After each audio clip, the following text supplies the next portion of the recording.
الحمد لله رب العالمين، والصلاة والسلام على خاتم الأنبياء والمرسلين نبينا محمد وعلى آله وأصحابه ومن تبعهم بإحسان إلى يوم الدين. أما بعد، أيها المسلمون عباد الله، أوصيكم ونفسي بتقوى الله تبارك وتعالى. Amma ba'du, ndugu zangu, baada ya kumshukuru Allah subhanahu wa ta'ala, leo tutaendelea na ukumbusho katika maudhui zetu ambazo zinazungumzia masala mazima ya namna ya sisi Waislamu tunaupokea vipi msiba na namna gani tunatakiwa tuwe katika msiba huo. Katika darasa iliyopita tulizungumzia mambo ambayo hayafai kwa ndugu wa marehemu baada ya ndugu yao kufa. Miongoni mwa hayo ni kuomboleza kwa kupiga makelele na kutaja mema yake kwa sura ya kutoridhia kile kifo chake. Leo tutaendelea katika kipengele kinachozungumzia namna ya kuweza kutangaza msiba wa marehemu ambaye amefariki. Kuna sura mbili. Kuna sura ya kwanza ya kutangaza msiba, haifai, lakini kuna sura ya pili inafaa.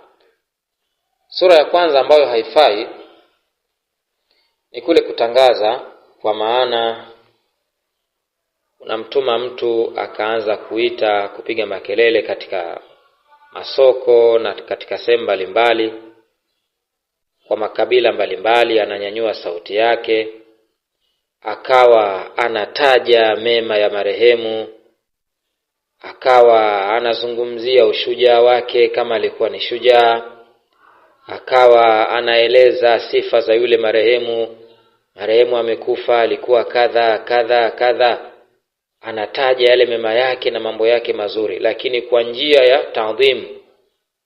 Lengo lake ni kumtukuza yule marehemu na kujifakharisha, yani kujifakharisha kwa lile tukio au kujifakharisha kwa yule marehemu.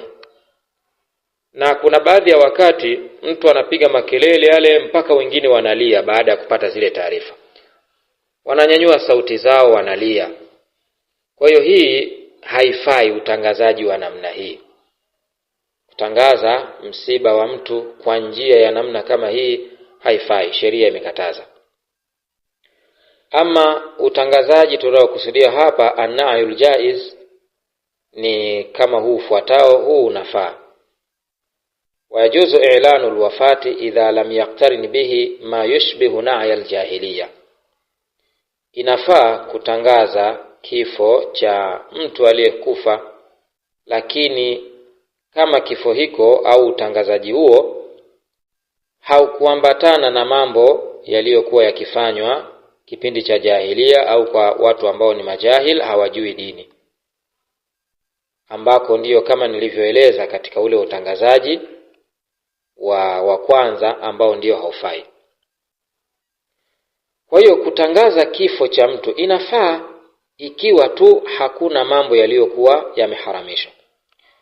وقد يجب ذلك إذا لم يكن عنده من يقوم بحقه من الغسل والتكفين والصلاة عليه ونحو ذلك. Na kuna muda inaweza ikawa ni wajibu kutangaza kifo cha huyo mtu aliyefariki ikiwa tu hapakuwepo mtu ambaye anaweza akasimamia mambo ya wajibu ya kufanya, ya kumfanyia yule maiti, ili watu waweze kufahamu. Labda mtu amefariki lakini hakuna mtu yoyote ambaye anafahamu namna ya kumuandaa maiti, kumvisha sanda na kumswalia. Katika sura kama hii itakuwa ni wajibu kutangaza ili watu waweze kufahamu. Na katika swala hili la kutangaza ni swala ambalo linafaa, na kuna hadithi za Mtume sallallahu alaihi wasallam zimekuja kueleza swala kama hilo. Hadithi amepokea sahaba Abu Huraira radhiallahu anhu, hadithi ambayo ni muttafaqun alayhi, ameifanyia takhrij Imamu Bukhari na Muslim na wengineo.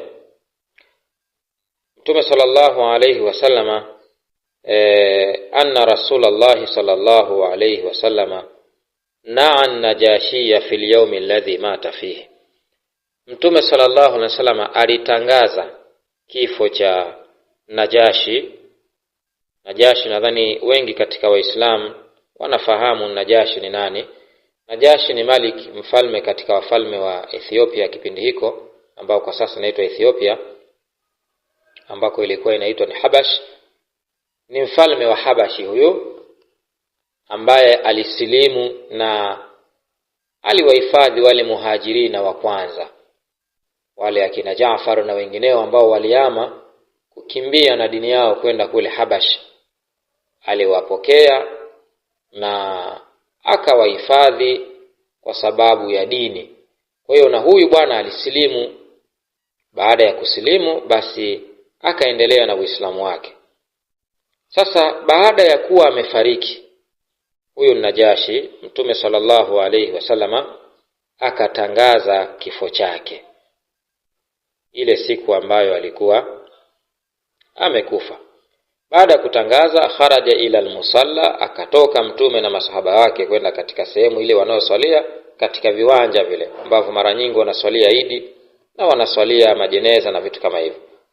Fasaffa bihim wa kabbara arba. Mtume sallallahu alaihi wasallam akapanga safu na masahaba zake. Baadaye wakaleta takbira, wakamswalia, kwa maana wakaleta takbira 4 wakamswalia. Kwa hiyo hii ni dalili inayojulisha kwamba inafaa kutangaza kifo cha mtu, lakini kwa sura ambayo tumeieleza, sio njia ya kutafuta. Kuna wengine wanatangaza kwa njia ili watafute pesa kupitia ule msiba. Anatangaza ili watu wafike wengi waweze kutoa michango na vitu kama hivyo. Katika sura kama hii haifai, kwa sababu msiba sio kitega uchumi. Msiba sio kitega uchumi, bali msiba ni tukio ambalo limetokea, linahitajika yafanyike yale mambo manne. Na wala hakuna ulazima kwamba lazima wazike watu wote, sio lazima, kwa sababu masala ya kuzika, masala ya kuosha, masala ya kumswalia, haya yote ni fardhu kifaya, sio wajibu kwa kila mmoja kufika pale. Kwa hiyo kuna baadhi ya watu wanachukua msiba kama ni fursa kuweza kujipatia pesa ambazo wanakuja baadaye wanafanyia mambo ya bid'a, mambo ya uzushi. Haya yote hayafai. Hadithi nyingine ameipokea Anas. Qala an-nabiy sallallahu alayhi wasallam, amesema Mtume sallallahu alayhi wasallam. Hapa anaelezea tukio la masahaba hawa watatu viongozi ambao waliuawa katika vita vya Mu'ta. Mtume sallallahu alaihi wasallam baada ya kulipanga lile jeshi akawafahamisha masahaba kwamba jeshi hili bendera itabebwa na fulani, akifa fulani atakuja fulani, akifa fulani atakuja fulani. Kwa hiyo Mtume sallallahu alaihi wasallam baada ya kupata taarifa hii kwamba wale wamefariki, akatoa taarifa hao waliowaainisha. Kwa hiyo hapa tunasimuliwa na Anas, anasema akhadha ar-rayata Zaidu. Zaidi ndiyo alipewa bendera wa kwanza kabisa, bendera ya jeshi aongoze mapambano. Baada ya kuchukua fa usiba, Zaidi akauliwa hali ya kuwa ni shahidi. Baada ya hapo thumma akhadha Jaafar, kisha ile bendera ya jeshi akaichukua Jaafar ibn Abi Talib, fa usiba, naye akauliwa hali ya kuwa ni shahidi. Thumma akhadhaha Abdullah ibn Rawaha, kisha akaichukua bendera ile ya jeshi kuliongoza jeshi la Kiislamu Abdullah ibn Rawaha, fa usiba, naye pia akauliwa hali ya kuwa ni shahidi. Wa inna ainai rasulillahi sallallahu alayhi wasallam tadhrifani, na hakika macho ya Mtume sallallahu alaihi wasallam yakao yanabubujika machozi kwa huzuni kwa tukio hili la kuuliwa hawa maaskari wake watatu wakuu. Thumma akhadhaha Khalid ibn al-Walid, Kisha bendera hile akaichukua Khalid ibn al-Walid. Huyu naye alikuwa ni miongoni mwa makamanda ambao ni wakubwa kabisa. Alivyoichukua ile bendera na kuwaongoza Waislamu, tena alichukua bendera hii min ghairi imratin, pasi na kuainishwa na Mtume sallallahu alaihi wasallam. Katika wale makamanda watatu walioainishwa, wale wote waliokufa, Khalid ibn al-Walid hakuainishwa kipindi kile kwamba akifa huyu naye atawekwa.